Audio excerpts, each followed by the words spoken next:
Welcome back, Left Reckoners. I'm Matt Leck. With me, as always, David Griscom. Hello, David. What's up, brother? LR103.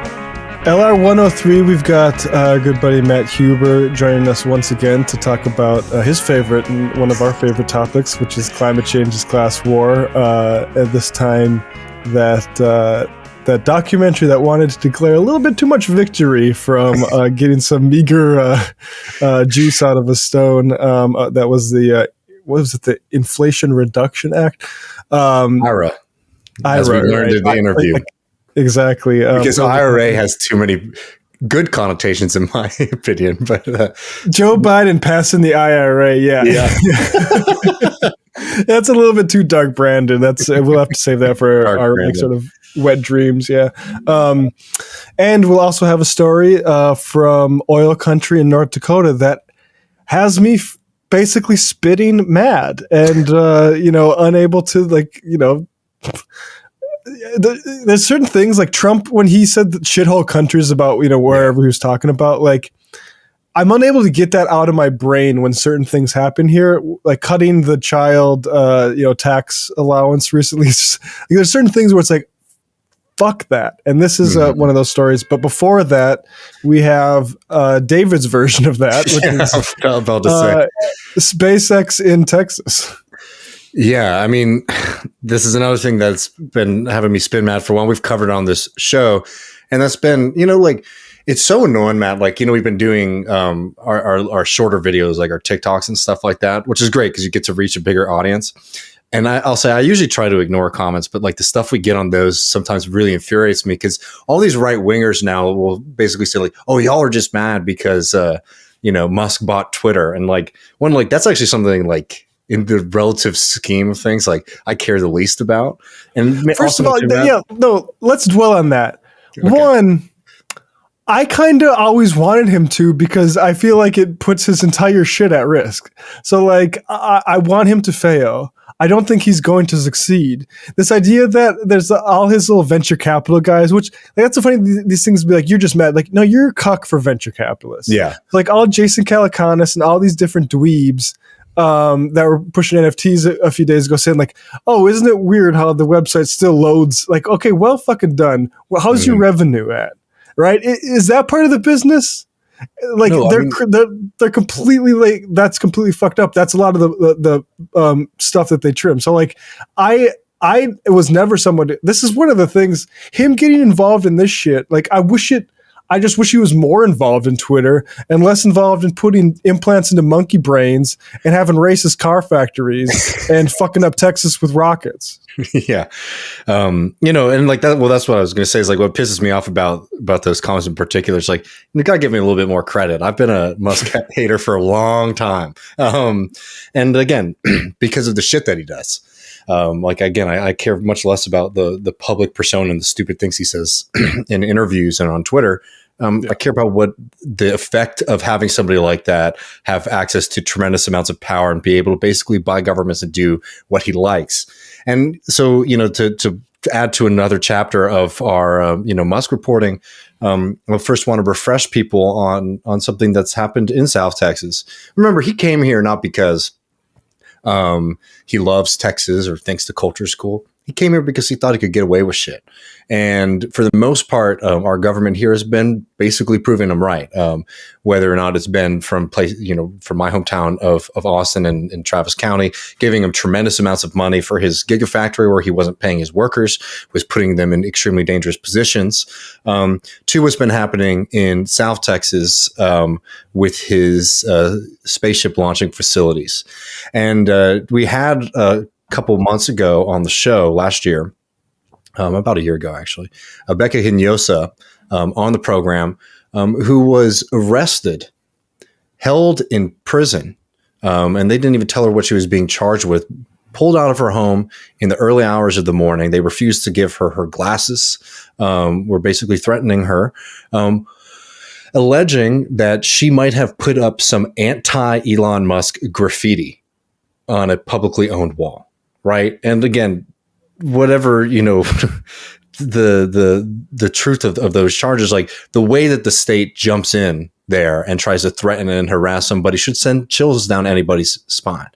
And it's been very clear that since Musk has shown interest in that region, that the governments there have been willing to basically let him do whatever he wants. And in this case, literally using the full force of like the state apparatus, right, the police, to threaten people who are criticizing him. Yeah, I mean, you can be damn sure that when SpaceX does something that like causes some sort of environmental damage, the mayor is not going to be calling him out on Facebook the next day. No, yeah. And so I just want to remind folks, we'll have a link in the show description, to one, if you haven't seen that interview, go and check out our interview with Bekah Hinojosa.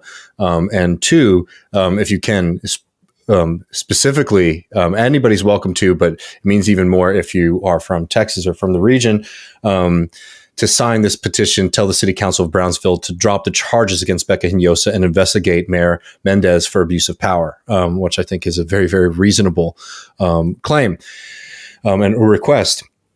But we wanted to talk a little bit about some of the things that have been happening down in that part of the state, because it's truly brutal. And, for people who aren't familiar with that region, I mean, like the fact is like what the mayor did is disgusting. What Musk is doing is disgusting. But why are they able to do it? It's because these are parts of the state that have been purposefully, there's been a lack of investment. So when Musk comes in and he promises that he's going to put money into the school or whatever, it becomes very attractive for local governments to basically shut up and let him do whatever he wants. And you see that dynamic play off all across the country, which again is why as socialists, like we make this argument that these questions about inequality aren't just about, some people have more and some people have less. It's literally about how much power do you want to have one individual to have over the rest of the community. And in these examples, it's very, very clear that this person is basically being able to push around the local residents, the people who make up the body politic, right, the democratic society, basically be able to impose his will on them not because he has great arguments, good intentions, or even particular interest in that part of the state. It's because he's got a lot of money. We've covered a lot what's been happening with SpaceX and the environment. I just want to remind folks, this is from UNITA's RGV, who put together some photographs of the devastations that have happened from previous rocket launches at the SpaceX facility. And I'll just make it a little bit larger for folks. Here's a video. Just cleared out land. Land that's incredibly important and special to people. I mean, there's real destruction, and we'll get into some of the sacred nature of that land in just a moment. But just want to remind folks, is like, this is who's becoming the steward of that part of the state. Musk put on a big charm offensive. And before we get to the main story, I also just wanted to note that there's been a lot of people who have had second thoughts about this. This is from Texas Monthly, just from a couple days ago. And again, like Texas Monthly, a great magazine, I subscribe to it, but this isn't like a lefty rag, right? This is like a general interest / politics history publication for the state of Texas. And this is what they were writing about earlier this week. An author believed Elon Musk would benefit Brownsville, not anymore. National Book Award finalist Domingo Martinez was optimistic about Musk and SpaceX in 2016. Now he says it feels like we sold our souls. It goes on to the piece goes on. They interview Domingo Martinez, who says, when I first heard that SpaceX was considering Brownsville versus Florida, I was rooting for Brownsville.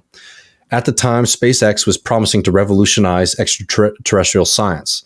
Its CEO, Elon Musk, was on a charm offensive, and we all fell for it, Martinez says. The true cost of SpaceX's move to Brownsville was not yet known. Martinez read the Federal Aviation Administration's environmental impact statement while writing Countdown to Liftoff.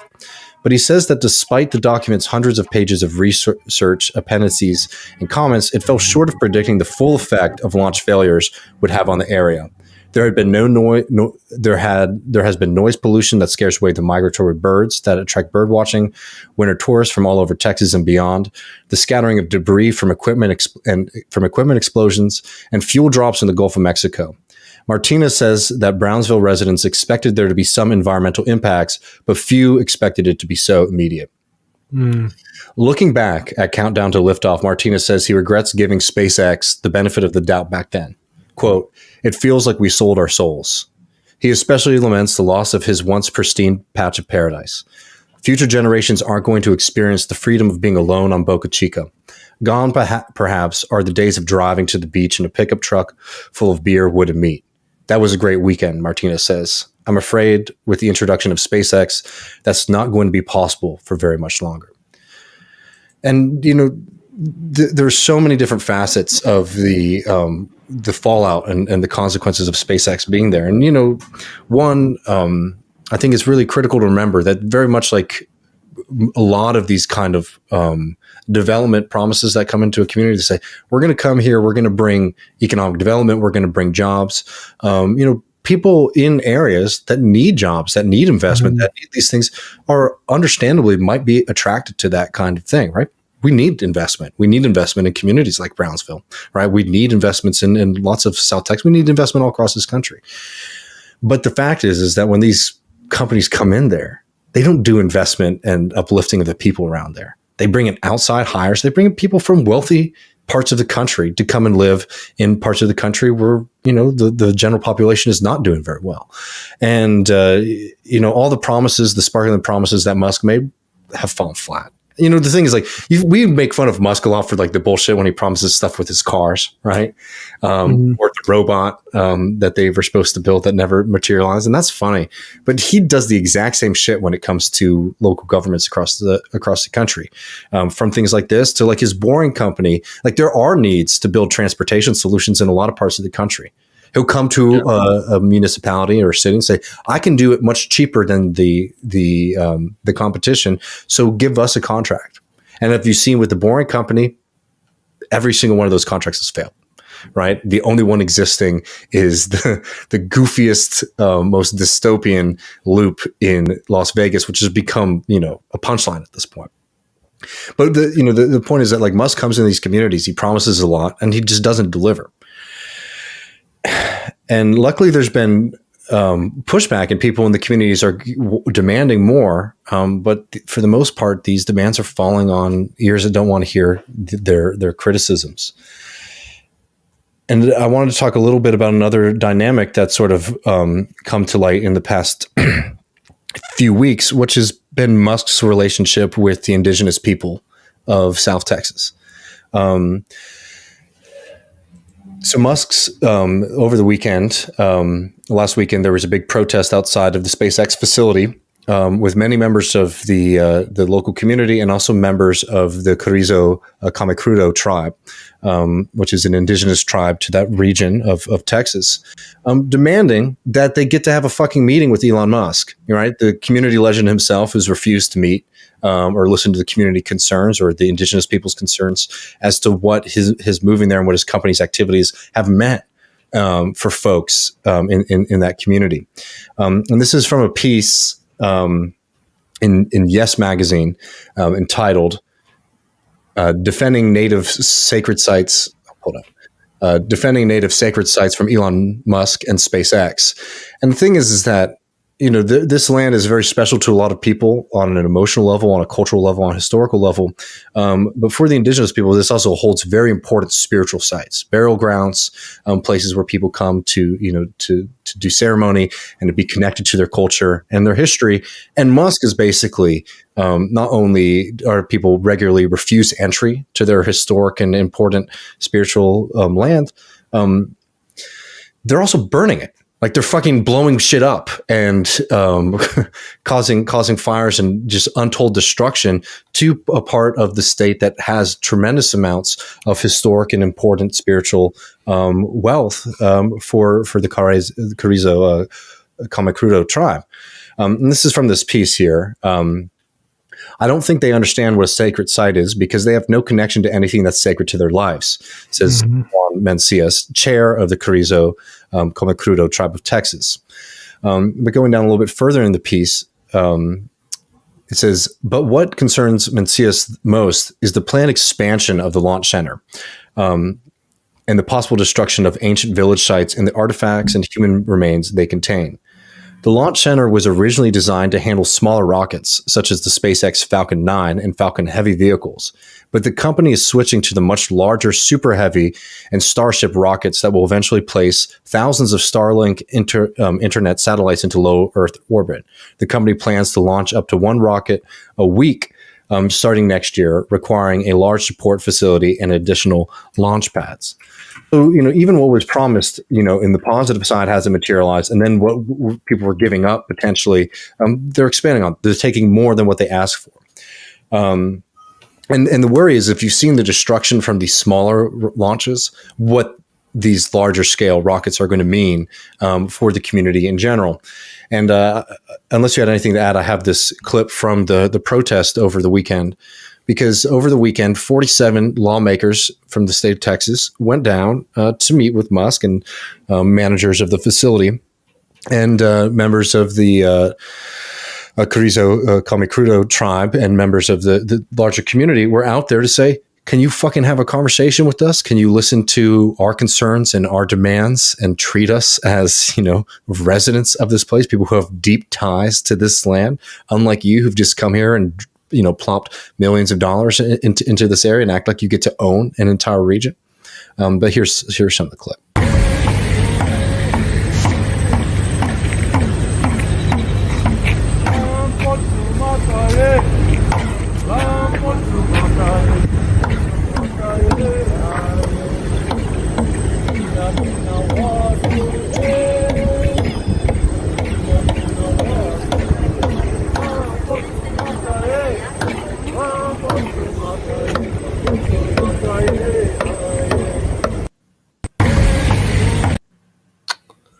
Yeah. Yeah, I mean, it reminds me an awful lot of the Dakota Access Pipeline stuff, which folks don't remember. Oil pipeline, you don't want to run that across the Missouri north of Bismarck. All the people my folks, white folks there. So run that south of town, just north of Standing Rock Sioux Reservation. I mean, it's the like you said, like the sacredness, like versus people willing to make a fucking deal and immiserated to the point where it's like, oh, well, I on the one hand, I do value the surroundings that I grew up in. On the other hand, I fucking need material support. I don't know how I'm going to retire. I don't know this or that. And it makes people just grasping and willing to make just, again, like, I don't know what more profound bargain you can make than I may have a little bit of material security here, and this is the land I was born into. And like indigenous folks, of course, feel it a lot more deeper than folks who are there because of, in my case, in Mandan, that's where the rail was crossing the river. Like their life patterns are much more profound than that. But nonetheless, like it's a type of it's pathetic in like the Greek sense of that term. Like to see this happen and to see people like, and I thank that guy for like coming with that story, because I think that is powerful for people to see. Like, I was there to make the bargain, and now, like, what have we done? It's just super depressing because it can't happen fast enough.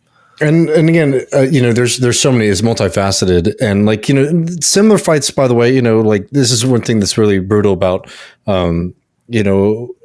you think about like the border wall too. It's like this is something that's separated communities that have been connected, forever. And the way these things affect like many different people, but they affect people in different ways and to different levels of severity. I want to make sure that I read the letter that they were delivering to the 47 senators here, to the Texas senators and representatives touring SpaceX. We request a meeting and tour with you to discuss our concerns with SpaceX construction and operations in our Rio Grande Valley community. It is unfair and unjust that our state representatives and senators are meeting with SpaceX staff and ignoring the community members negatively impacted by the private space industry. For years, SpaceX activities have destroyed the pristine Lower Rio Grande Valley, refuge habitats, and lands sacred to the Carrizo Comecrudo tribe of Texas, including ancestral village sites and burials. The growth of SpaceX operations has also displaced locals from their homes, prevented families from accessing Boca Chica Beach to fish and recreate, and caused housing prices to skyrocket to our low-income community. We are requesting to discuss these issues. Please contact us to set up a meeting and tour with impacted community members. Thank you, Juan B. Mencias, Chairman, Carrizo Comecrudo Tribe of Texas.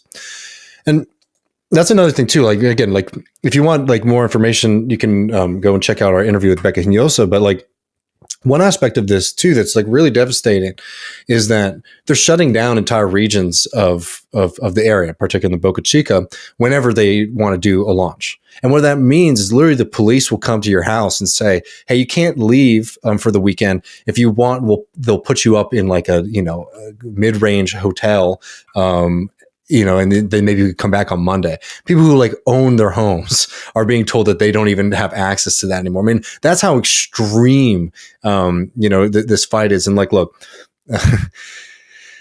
in Texas, it's crazy to me to have a conversation about private property where basically a rich guy can, tell folks that they're not able to access their homes for a period of time. Right. It's like, it's truly exceptional, anywhere, but like if ever there was time for, if ever there was a time for castle doctrine, I would say it's when a rich guy's but people, they aren't able to access their homes. People aren't able to access, public lands. I mean, it's truly incredible how much they're willing to bend over backwards for this person, and how flippantly Musk is not a steward of the land or a steward of the community by any stretch of the imagination.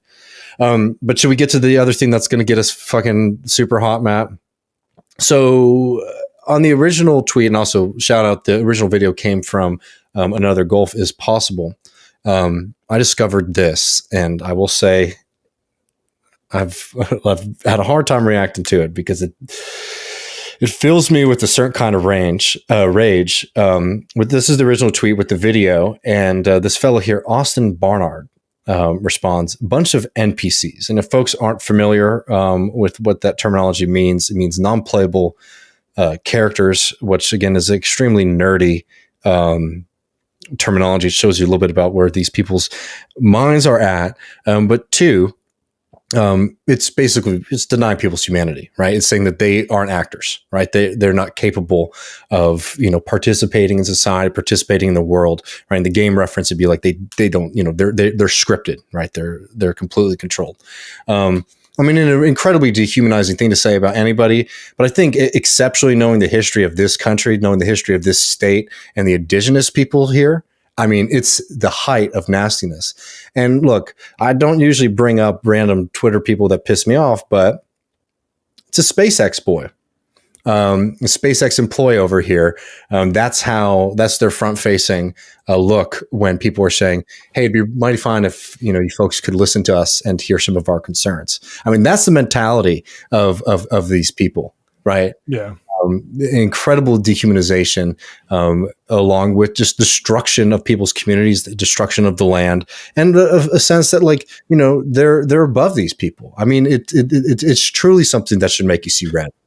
Yeah, to explain the NPC thing for folks, that means it's gamer speak, which is just to know where we are for non-playable character. Basically like a computerized character in a video game. So that's how like this sort of dweeb ass SpaceX nerd feels about you. Yeah. And here's the thing: is Musk is banking on a couple of things. He's banking on the fact that politicians in Texas don't care about Texans, right? Pretty good bet, for being honest. He's also banking on the fact that a lot of the country forgets about South Texas. Most of the country forgets about South Texas. Most Texans forget about South Texas. It's desperately important. It's critically important that people don't let them get away with this bullshit. Don't let them get away with this idea that they just went into the middle of the desert, far away from civilization, to do their little science experiments. That nothing could be further from the truth. That is a part of the state that is actually historically has like some of the longest lasting communities that have been there. Like South Texas, that part of the state, that's where people have been for a long, long, long time. So to come in here to act like he's acting is absolutely disgusting. It has real questions for democracy. It has real questions for politics, for economics. But there's also just basic human questions about, do we want our lives dictated by a solo billionaire who thinks that he's above the law, he's above society, he's above community? Or do we want to live in a world where us as the communities are able to make decisions about what's happening to the land around us? And it couldn't be as simple. It couldn't be put simpler than that. On that front, like the whole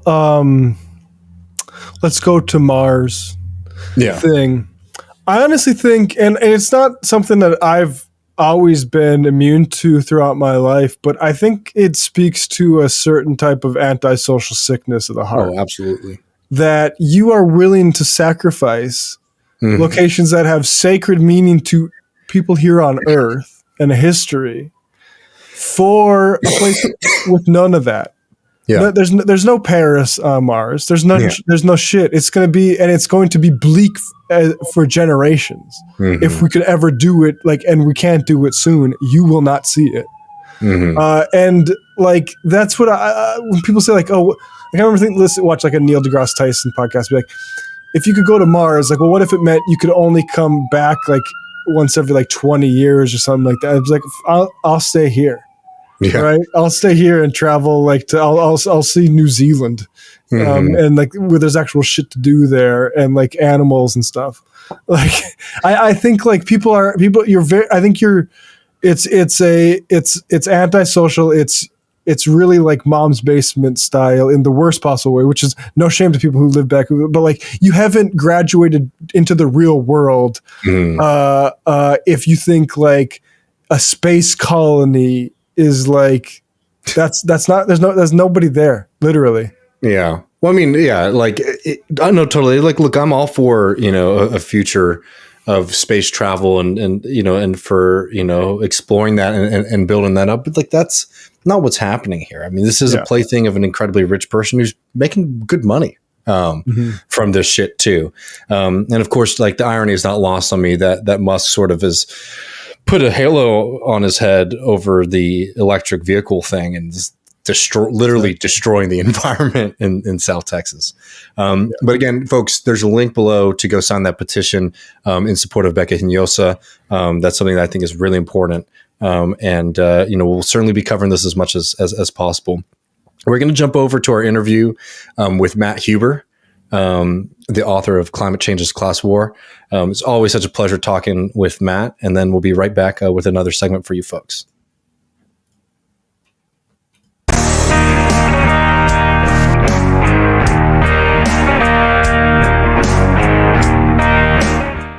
Welcome back, everybody. David here, joined by Matt Leck. How you doing, brother? I'm doing well, David. Good to be with you. And very thrilled, as always, to have our good friend Matt Huber on. Matt Huber is the author of Climate Change as Class War. Really appreciate you hanging out with us a little bit today. Always happy to. Thanks for having me. I realize this is a bit of a podcast power panel. So we got a Dave and two Matts. We could fix the world. But I wanted to bring you on because we've been doing a lot in the past couple of months, sort of taking stock of where we're at on the left in this country, because I think that there is a kind of general sense right now that we're not where we might have hoped we would have been in 2023. I mean, so many people were really involved in, the Bernie Sanders movement, and by addition, regarding climate, the push for the Green New Deal. And, right now it certainly feels like we are at a little bit of a political impasse. And, I want to talk to you about a few things, but, just to start setting the stage for where we are at. The the Inflation Reduction Act passed last year, and while it had a lot of things in it that I think we can think are better than non-action, I think it's a pretty far cry from anything like a Green New Deal. Yet there has been this kind of attempt to say okay, well, even though we didn't get a Green New Deal, all of this kind of political fighting that we've been having over the past couple of years have sort of materialized in some sense in the IRA. And I'm just curious, do you think that the IRA could be seen as a kind of culmination point of the Green New Deal movement? Yeah, and I was listening to some sort of like policy wonks talking and I've learned that you're not supposed to call it the IRA, you're supposed to call it IRA. And so IRA. Okay. this is the politically correct way to talk about it. So, you know, in a certain sense, you can say that like and I think it was mid-July of last year when basically Joe Manchin just put a kibosh on all climate legislation and everyone thought there was going to be nothing. I think from that point of view, you can say, well, yeah, it's great that something passed. And in a very real sense, I think what I've kind of come to realize lately is really what when we talked about the Green New Deal as a movement, and in the sense of movement, it was actually just more sort of a a movement sort of hitched to the electoral cycle of 2020, and it was you know, and for God love them, you know, groups like Sunrise, you know, went full in, voted 75% to endorse Bernie Sanders. And we're, you know, like those Sunrise kids were in Iowa knocking doors going and so they really hitched themselves to like the mass politics of the Bernie Sanders campaign. And there was a sense that, you know, if we were able to win power at the presidential level, like the way in which the president can wield executive power could really do some really significant things, even if we didn't win sort of both houses of Congress or something like that. So, but of course, like that failed. You know, Bernie, we all know, we don't need to go over it. Bernie lost. And by some miracle, the Democrats did win narrowly both houses. And so I think out of that process came an attempt by a lot of these, I guess you can call them movement actors, to kind of sort of see if they can squeeze anything out of this electoral cycle that could be called, you know, climate action and legislation. And so that out of that, you know, like 18-month just interminable like negotiations over Build Back Better and all the Joe Manchin psychodrama and all this sort of legislative inside games did lead to legislation that we call now IRA, the Inflation Reduction Act. And I think we have to be clear that this is in not in any way sort of in the spirit of what the Green New Deal was really supposed to champion. To me, for the first kind of pillar was that the Green New Deal was like, we recognize two crises that are facing us: climate change and inequality. And it was going to really, you know, take on the rich corporations and powerful, and you know, to try to, you know, embark on a huge program of public investment and decommodified public goods. You know, there's a reason they put Medicare for all in the Green New Deal, and you know, a job guarantee and paid vacation time for all. Like they sort of like, you know, it was basically a social democratic program. But it was a very robust sort of take on the rich to fund public goods for everyone. That's not the Inflation Reduction Act.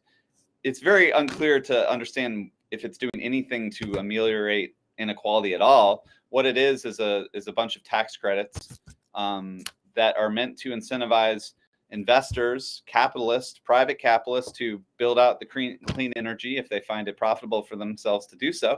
And then, of course, there's also a lot of tax credits for consumers, which I think are mainly going to be taken advantage of by largely affluent homeowners that want to get EVs and heat pumps in their house and solar panels and all this kind of low carbon commodities that make you feel better about your carbon footprint. And so there are, I will say, it's, you know, some decent labor provisions in the tax credits that if capitalists want to take advantage of these tax credits, they're gonna get much higher percentage if they abide by what are called prevailing wage standards and apprenticeship standards, which are not exactly like mandates to make sure that these are union jobs, but they're at least some sort of mechanism that tries to make them better, higher paying, hopefully unionized jobs that are associated with a lot of these clean energy tax credits. But when it comes down to it, I mean, for those of us in the more sort of radical socialist climate space or whatever, you know, we've been harping on this thing that like if this really is a planetary emergency, we cannot really trust the market to save us, right? And for all this big claims that this is a new post-neoliberal era of industrial policy, and you know, ultimately tax credits are just carrots that are just being thrown out to private market actors and hoping that they take those carrots and then in the private market freely choose to do the good low carbon things. And so there's very little in the way of direct public investment to build out the solutions to this. There's very little in the way of planning. Like, I mean, even Naomi Klein, you know, over I guess almost 10 years ago, her book was like, clearly climate change is something that needs to be about planning, right? And still, there's not a lot in the way of real coordinated planning baked into this legislation. And in fact, a lot of the so-called emission reductions that modelers are projecting out are predicated on a lot of sort of transmission planning and coordination across agencies and across sectors that they're just assuming is going to happen. And I'm not at all convinced that that's going to take the place. And then the last thing you can point out, and this was kind of a flaw with AOC's original and Markey's original resolution on the Green New Deal, is there's nothing in the Inflation Reduction Act that is like taking on the fossil fuel industry. In fact, as we know, because of Manchin, a lot of it is sort of handouts to the fossil fuel industry. But most of us sort of realize that, like, if we're going to actually address climate change, there needs to be a confrontation and a kind of antagonistic politics with the industries that are profiting off this crisis. And there's just none of that to be seen in this approach at all.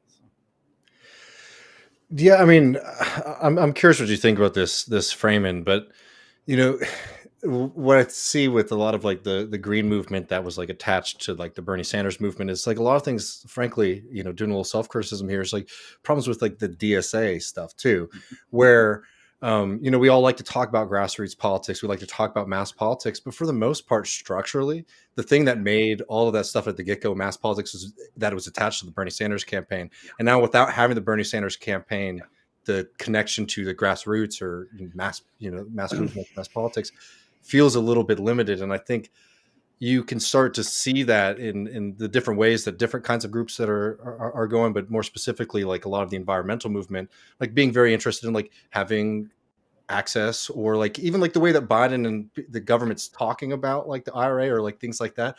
You know, there is certainly an influence rhetorically, I think, from a lot of these movements, but you know, policy wise, the kind of things that we want to do make these things more antagonistic to fossil fuels, it's a lot weaker. Yeah, in many ways, I think like everyone else, I got really like wrapped up in all the excitement around the Green New Deal and the Sunrise Movement. They're sitting in Nancy Pelosi's office. They're really, you know, advancing a critique of the corporate Democratic Party, which was, you know, fundamental to Bernie's campaign as well.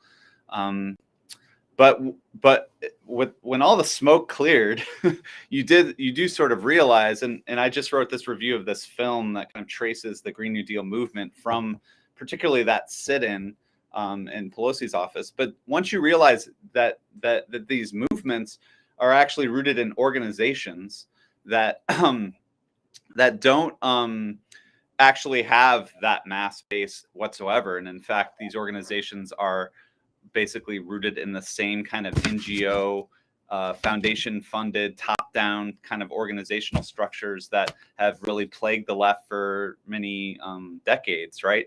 And so the Sunrise Movement, again, they have all this youthful energy and they've done a lot of sort of heroic actions, and God love them. But you know, like they were given, I think it was like a $50,000 grant from the Sierra Club to start that granted them office space in DC, and then they got sort of that they really got lifted by an organization called Momentum, which is this sort of, it calls itself a movement incubator, and it's the, you know, all foundation funded, lots of extremely wealthy money sort of flowing into these nonprofit sectors that are, again, these are not mass membership based organizations that have real democracy and accountability to workers or communities. They're just this sort of rich people playing with money and trying to like, you know, like again, be a movement incubator. Like movements are actually just these things that we can like set up in a lab and just sort of catalyze, right? And then, you know, the other organization the film profiles is Justice Democrats, which again sort of channeled so much of the politics of Bernie Sanders, but no one would suggest that Justice Democrats is a mass membership based organization that's really building kind of extra electoral power or power outside of just running candidates in the electoral arena. And so you see that these two organizations sort of don't actually have much of a mass base and aren't really channeling much of a mass politics. So when Bernie fails, both of them kind of, I think, revert to this kind of movementism that's just sort of cloistered in these insular academic and NGO circles. And actually, quite stunningly, I learned this by kind of researching the piece, is after Bernie dropped out in 2020, Justice Democrats started their own super PAC. And just sort of like, it's like, if we can't beat them, join them type of situation. And so they've become sort of embedded in the same kind of big money, corporate money networks that really plagued the Democrats from the start. So.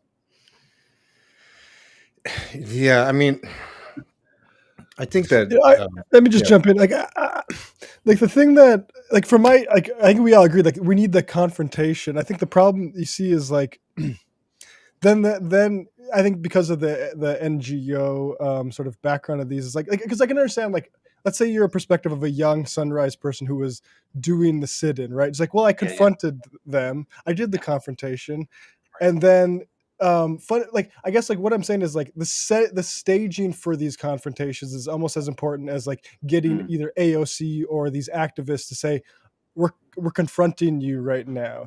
And I'm curious, like, what we need to do to get a more fruitful setting for a confrontation. Yeah, what's really interesting is, and I don't think I've really figured this out, is what was it that catapulted that sit-in to be such a mass event that just changed the entire conversation? Some people would say there was this, you know, very famous scientific report from the Intergovernmental Panel on Climate Change, and the month before, that's like, it was sort of misreported as we have 12 years to decarbonize or we're all going to burn in hell, right? And so, and of course you had this sort of insurgent critique of the Democratic Party, sort of personified by AOC, and sort of came together, I think, to sort of say we need a new approach to the climate crisis, right? Where what we've been doing, like the Obama years, like we're going to price carbon and it's all going to be fine, like that's no longer going to work. And even before the sit-in, people were saying we need something like Medicare for all for climate, but what is it going to be? And then this sort of became it, right?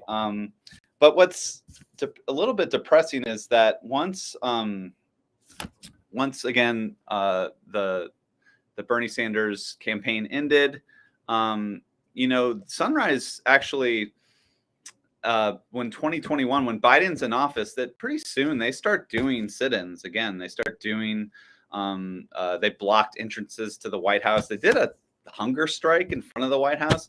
And for whatever reason, like, this just did not, again, it didn't sort of break through into that mass politics like the original sit-in did. And part of that, I think, is sadly, like, once Biden's in power, this kind of Trump era outrage that we need to do politics differently is just like sort of dissipated, and everyone's just like, let's just sort of toe the line now and let's sort of all get into line for Biden. And so you know, it didn't kind of catch on. But ultimately, again, when you aren't part of like building a mass organization and a mass movement, it's going to be sort of symptomatic when your actions and your sit-ins aren't actually translating to the masses. One thing I pointed out in the review is one of their slogans when they're like doing actions against Manchin, they're like harassing him as he's trying to get into his car. one of their slogans is like, "We want to live," right? And these kids, like, they see it as like a threat to their lives and their futures, and it's powerful stuff, but it's also like,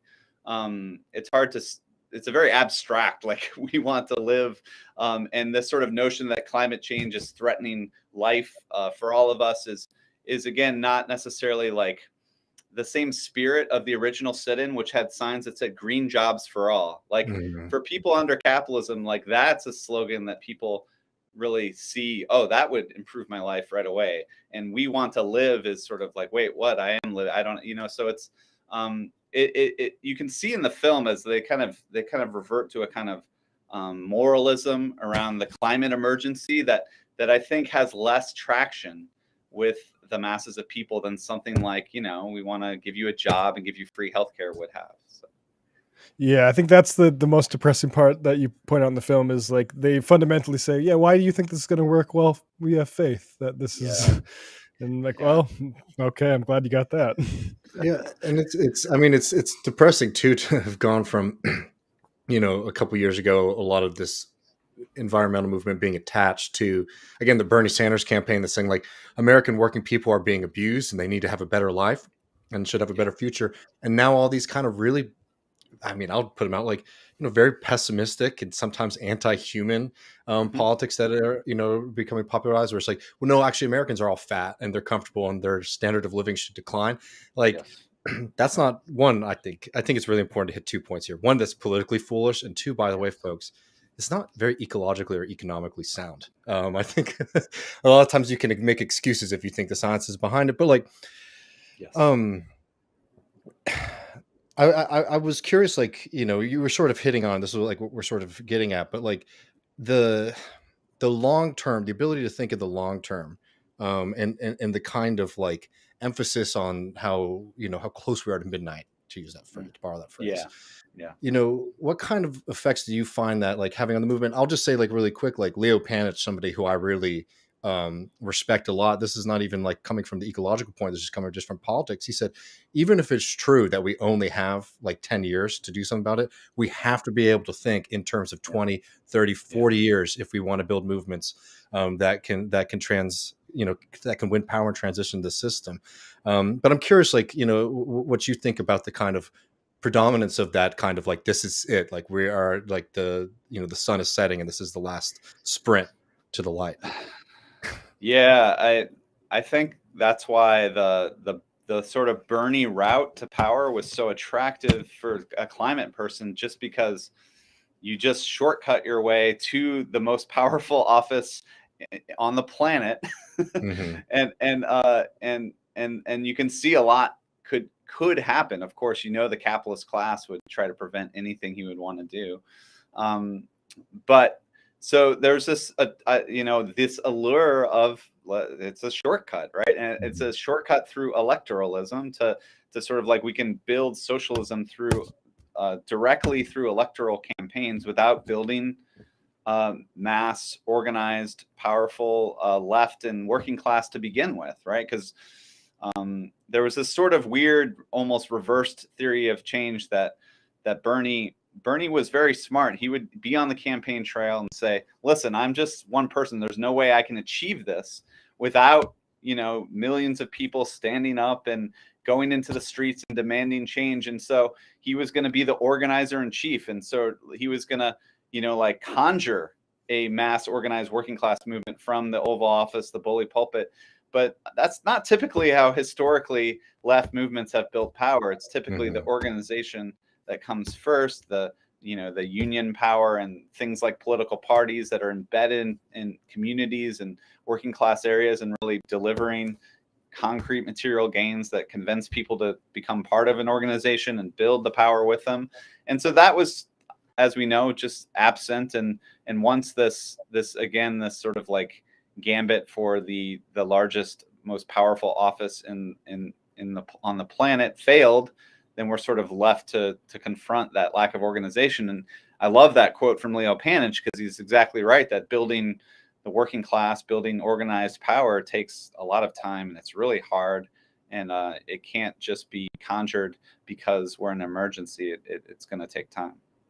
And like also, I think like politically and like policy wise too, I think that can lead you to some dark outcomes if you're just like, we need to have like a war government kind of thing instead of like building like a New Deal style Yeah, I program. think existential panic is conducive to thinking through these things. Yeah, that usually does work, don't it?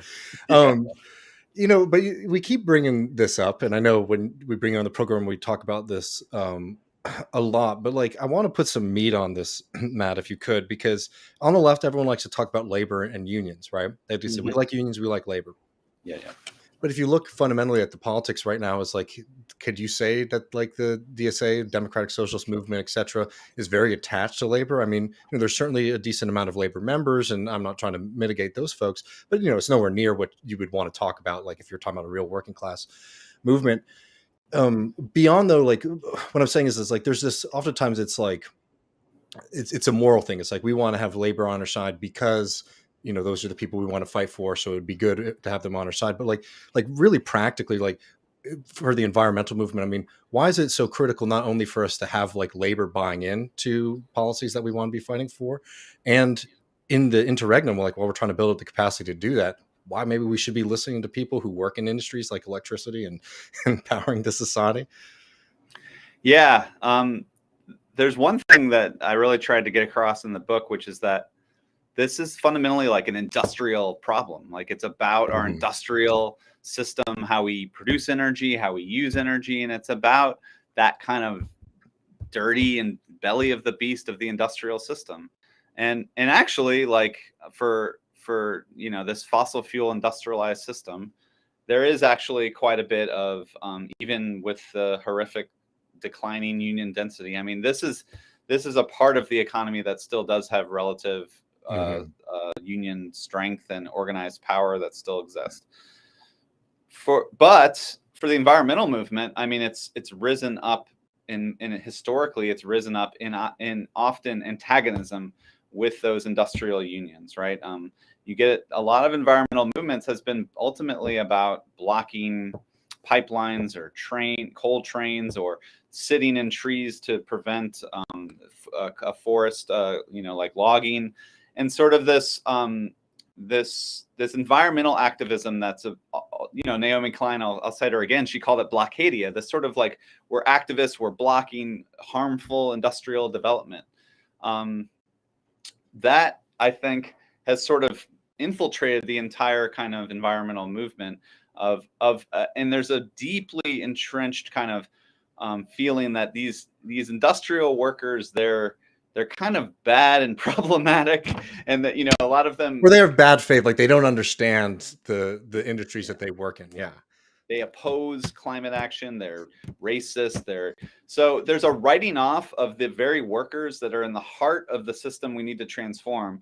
And unfortunately, I think there's sometimes this convenient sort of thought, well, we'll build a working class movement, but it's going to be the workers that are more like us.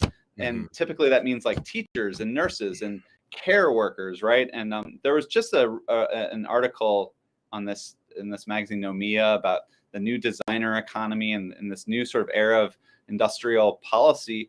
And for the Democratic Socialist bloc of sort of advocating this new era of policy, they articulate it as advocating for a low carbon care economy, which I'm all down. Like, we need more care. We need more investment in childcare and all this care work.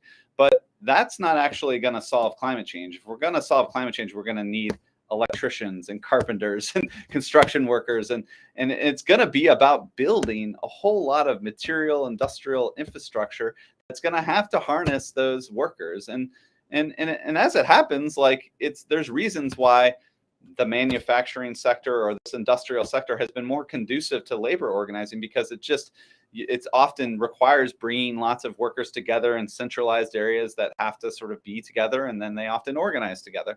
So I think we have to get over this sort of aversion to these industrial unions, these industrial workers, and try to think about grounding our climate campaigns and our climate movements in connection with these workers and with these unions. And you would think that's just socialism 101. They're the workers, They do the work in these sectors. They should lead the way. But it's amazing when you start talking to a lot of these eco-socialists and you bring up that point, they're just like, no, not those workers, right? We don't want to organize with those workers because they're bad, right? And again, it does tend towards a kind of moralism that loses sight of the fundamental socialist point that, you know, we're not saying that these workers are morally better than other people or more marginalized than other people. We're saying that they have strategic power by virtue of their position in these very industrial systems that we need to transform. And it's that objective power that they have is why we should prioritize them, and regardless of their moral beliefs on this, that, or the other thing. And not to romanticize like France too much, but you've seen some pretty exciting examples over the past couple of weeks, right? Correct me if I'm wrong, but like when the main electrical unions was basically doing what I've read is called like Robin Hood policy, where it's like cutting off power to the rich and politically connected and giving free power or cheap power, at least to small businesses. You know, and like that's power, right? That's like that's exactly literally who you like. We don't have the state, we don't have money, we don't have these things, but you do have people who know how, who, you know, have a lot of influence and control over these systems. I actually mentioned this in my book because I learned that union back in 2019 cut off power to Amazon warehouses during the holiday shopping season. That's awesome. Because they were once again protesting pension reforms at Macron. So they're doing this not even for their own narrow like wage interest for, you know, these they were doing it in solidarity with the entire working class of France who's being threatened by these pension reforms. And so and not just in France, like you can see even in the United States when climate campaigns have centered unions, industrial unions in their organizing, they've won, you know. So in Maine there was an incredible coalition that included some DSA chapters, but also really put the industrial unions, the AFL-CIO of Maine was at the center of sort of drawing up a Green New Deal for Maine, and they passed it. There's a similar effort in Illinois for a like Climate Jobs Act that I know you guys will appreciate, sort of centered nuclear energy in the climate jobs vision. But it did that because it really had the unions in those sectors on board for the legislation. Of course, they insisted on the nuclear part of that equation. So, for all the deunionization, the crushing of labor we've seen, you know, where I live in New York State, it's quite amazing still how powerful these unions are, and like how if you cross these unions in Albany in New York, like you're just not going to get anything done. So. It's a real problem on the climate left in general. And there's an intentionality. I mean, we talked about like the solar industry not as conducive to unionizing. I mean, any sort of Green New Deal should be like that should be a primary requirement. You get it from unionized labor. Yeah, I've been thinking there is some possible provisions in IRA that require domestic content and manufacturing, and to me, like if there's going to be any pro labor route to reviving labor through climate investment in solar and wind, it's going to be in manufacturing. Like it's actually having factories that are building the solar panels, as opposed to temporary jobs building solar farms that once they're set up, the jobs are gone. There's like literally like with these solar farms, there's like 2 permanent jobs that exist once they're all built, right? And it's same for wind infrastructure.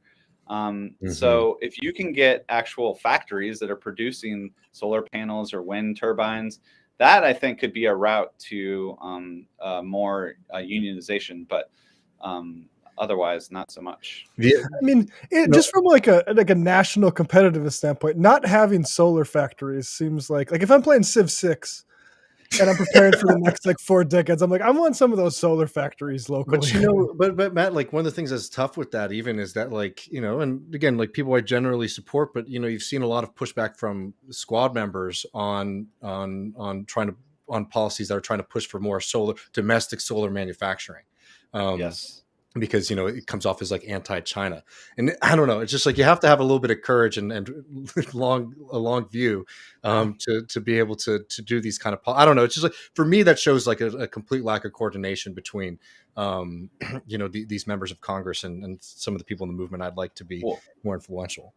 And one of the biggest talking points, if you listen to the sort of climate activist think space. I don't know what to like that. All they talk about now is like, what's the best news is renewables are so cheap, right? Mm-hmm. and solar's so cheap and winds. And so they almost are like now, look, the market is coming to the rescue. It's so cheap.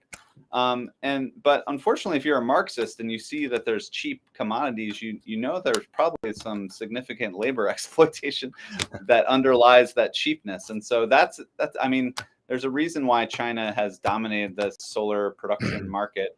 And there's documented horrific labor abuses happening in the supply chain there. I think the green activists are sort of stuck in this like celebration of cheap solar. I wonder how it's so cheap. But like, if you want a labor as opposed to a consumer oriented solar policy where, bougie homeowners can like have those cheap panels to put on their roof, like a labor path would mean maybe it'll cost a little more, but it'll be built here by unionized labor and reinvigorate communities and things like that. So. Yeah, I think that like, you see this across the board.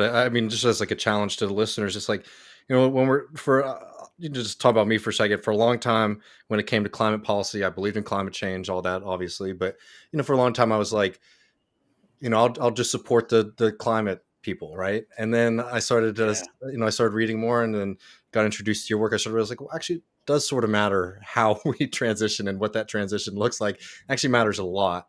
And you have to be able to think. You look at some of the anti-nuclear campaigns, and what's ended up replacing that is a lot of gas or coal. You can't be short-sighted in this. This is very serious stuff, and we have to be able to show some capability as a movement right now in what we're advocating for, if we want to convince people that we should be in charge of things and anything at any scale in the near future. Yeah, absolutely. Matt, I really appreciate you coming on the show. It's always wonderful. People, I can't suggest this book enough. Climate Change is a Class War. It's truly excellent. We have a lot of work to do, but we have some ideas about what we need to be doing, and the thing is, like, it's all connected to the same fundamental tensions that I think we're facing across the board on left politics. Is like, we got to go back to the class and start doing some more real kind of class politics instead of thinking that we can orchestrate things from the top down. Absolutely. Thanks so much for having me. Always fun. Always a good time. Thanks, and Matt. Folks, just a quick plug. Next week, if you want to hear more about the nuclear stuff, we're going to have Madison Hilly on the program to give a progressive case for nuclear power. Thank you so much. Thank you, Matt, and take care. All right.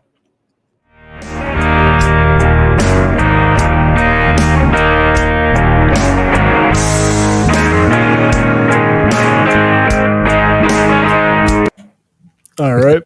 We can just keep it rolling. Yeah, sounds good. Okay. God, I had to I'm trying to be careful because I wanted to fill that segment with some expletives, so I'm tripping over my words to not call that guy a pussy and shit. I'm just challenge him to a fight. Fuck this YouTube and shit. Let's fight. Everybody tweet at this guy that I want a piece of him. All right, are we ready for another anger? Yeah. All right. All right, I'll bring us back in.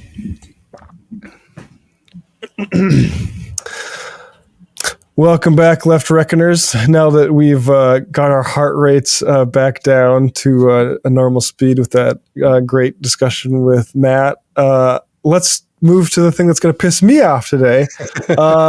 News from my neck of the woods, KX News, has the story out of Williston, which is the main city of North Dakota's Bakken oil field, the primary one existing there to service all of that stuff. And let's see how they're treating their civil servant, shall we? Medical emergency. One North Dakota family has found themselves far from home with no idea as to how they'll pay their medical bills. KX News' Jordan Rodriguez talked with the family about their story.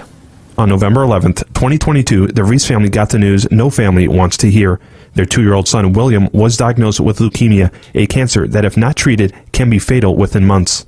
After getting the diagnosis, William and his mother, Marisol, flew out to the Primary Children's Hospital in Salt Lake City, Utah. The Reeses say they informed the Wilkinson Elementary principal, Jeremy Brenner, as well as the Wilson Public School HR what was going on, and they couldn't believe what happened next. I went across the street and spoke with... Can I just say, like, and let's put this one here. I can believe, as anybody familiar with the American Health Service understands, like those sorts of assurances, you can believe what's going to fucking happen next to these people. HR over there, her name, I believe, was Miranda, a nice woman there. She said, don't worry, go take care of your kid. Everything's fine. The job is secure. A few days later, the Reeses started to receive phone calls about the state of Marisol's job.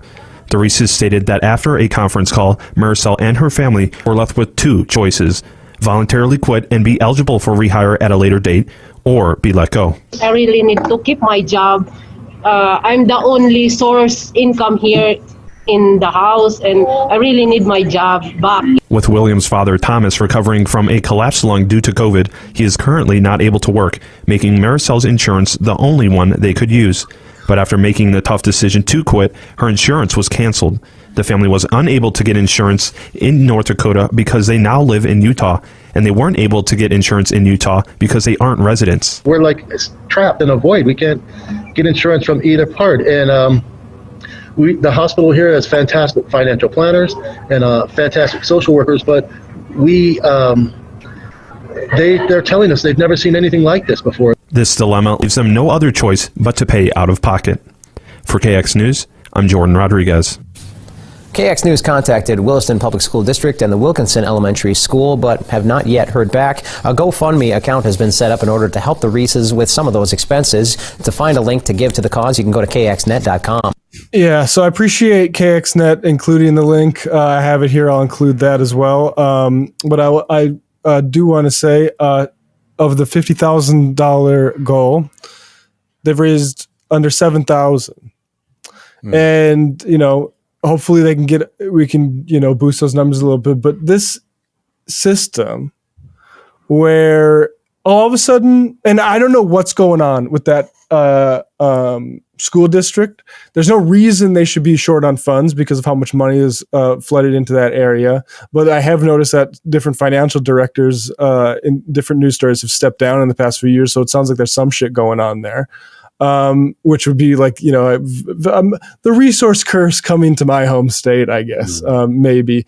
But like, you should not have to keep your job when your kid gets leukemia. Right? She's not wanting that because she wants to still. You should be able to drop every fucking thing in your life and treat your toddler who has leukemia. And so like, and it drives me nuts. Like I appreciate the community rallying around them to the extent that it has. Like the news story is nice, but and the nice lady at the HR, great. Interpersonally, everyone doing a great job. It's not enough. And we just break people like this. And it's just sickening to see it happen. And like, I also have to just dwell on Dad doesn't have his job anymore because he has COVID and it collapsed his fucking lung. And, it's just, this country's fucking insane, man. Like, it's really wild. I mean, it's truly despicable. I mean, look, the arguments we know, getting sick should not be a death sentence in this country. Like, we have the technology, we have the medicine, we have the ability to treat people. The only thing that, the only thing that is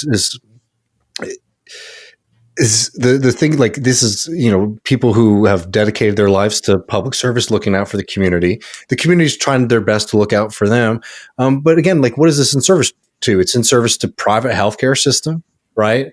That they then have to basically see their finances ruined, see their ability to get food on the table ruined because somebody got sick. I mean, it's absolutely disgusting, and it's preventable. It's just what's so disgusting about it is look, disease is something that, that's with us. Right. People are going to get sick. The tremendous increases in our ability to treat people is something that should be a boon to society. And instead it becomes this double-edged sword, which we can treat people, right? But it's also going to destroy your life financially. If it's not difficult enough to already have to be taking care of a kid in a situation like that, just emotionally, spiritually, yeah, we're also going to throw in the fact that this is going to completely decimate your ability to live and survive in this society financially.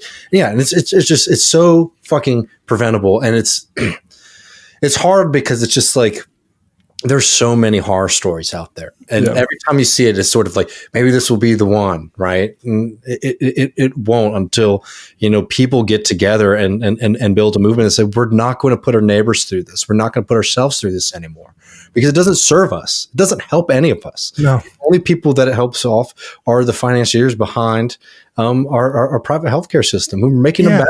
They're making a bag off of this, Even if you're high income, it doesn't help you, right? Like if you're because all right, now all of a sudden, the fucking medical companies, they're taking that. Like you're welcome. No, I mean, look, to be able to absorb something like that, you have to be in such a high tier. Like, you know what I'm saying? Like even somebody's like $150,000, $200,000 a year, that would destroy most families at that income level. Right. So yeah, it's just like, it's something that like very hard to claw your way out of that danger of, if you lose your job, you lose healthcare. And then again, too, it's like the whole fucking thing with even Obamacare being state based is so devastating too. It's like, now they're in Utah, so now they can't get access to state level health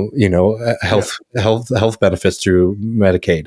I mean, truly, it's just so dystopian, and like it breaks your heart every time you watch a thing like that, and then you hear those three words, GoFundMe. Because again, like, if that's helped you out of a squeeze, I think that's great. I'm not saying it's bad that people are going out and trying to find ways to get by, but it's just so bleak that instead of having a system that can, that can give people healthcare in this country, we basically have to go and do a song and dance to the public to hope that maybe out of the kindness of their heart we can come together. I would much prefer a system where we all just pay a couple bucks a year instead of having to pay out to 15. I mean, it's truly, especially if you told somebody in the 80s, like before social media, like it's truly, if you can get enough notoriety for this family tragedy, maybe the financial hurdle can be met. That's insane. This family is literally being like, oh, thank goodness the fucking local news decided to show some interest because maybe we can pay a fraction of that. It's just like from the media aspect to it, it truly is just such an American tragedy, the tragedy of like our healthcare system, and then the tragedy of like if you can tell a compelling enough story, then maybe you can survive this. I mean, we need. Do you know, Matt? Not to put you on the spot. Does North Dakota have Medicaid expansion? I believe so. Yes. Yeah. Well, we need across the country in a lot of states that don't have it. We need Medicaid expansion. We need Medicare for all. It's just it's really as simple as that. North Dakota Medicaid expansion. I'm pretty sure North Dakota is. Yeah.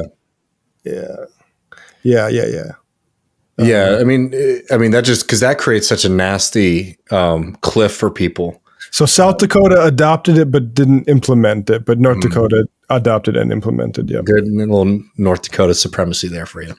There we go. Oh man. Well, folks, should we run to the post game, Matt? Yes, we got some more, fun stuff to talk about in the post game. We had a pretty hot and bothered main show today, which is good. It's not good. I need to get one of those smartwatches to just check my heart monitor and make sure I'm not put myself in danger here with some of this. But we got some stupid guys to talk about. You can join us over at patreon.com/leftreckoning. The support really does help us, cover these kind of stories and hosted conversations like we had with Matt Huber. We're going to talk a little bit about Mr. Jordan Peterson, who gave out probably some of the worst advice I've ever seen him give out. And he's given out a lot of bad advice regarding steak. We also have Tim Pool, another classic. And Matt and I usually don't like to get into this kind of stuff, but we couldn't stop ourselves this time. We're talking a little bit about Jimmy Dore. And the grift and the bullshit that has been pushing. Because, again, like I usually try to ignore these folks, but it's reaching enough folks, and I think it's doing enough damage. I think we have to talk about it a little bit. So, Jimmy Dore's anti-vax Waterloo. So we're about to witness because. some stuff's coming out that isn't going to be good for the Joe Rogan, Jimmy Dore. Like maybe the vaccine is dangerous. Well, maybe it could have saved you from a vascular incident if you're between 18 and 39. So we'll be talking about that and some other stuff. So hold on, more. Patreon.com/Left Reckoning. Appreciate everybody. Really appreciate Matt Huber coming on the show next week. We're going to be talking the progressive case for nuclear power and a few other things. Yes. I should say David will be without me. I am going to be best man at my brother's funeral. Or not funeral. Jesus, Matt's a single man. Matt, that's awesome. At my brother's wedding. Oh man. Well, have fun. Have fun. Have fun. Yeah. All right, folks. See y'all in a little bit. Peace.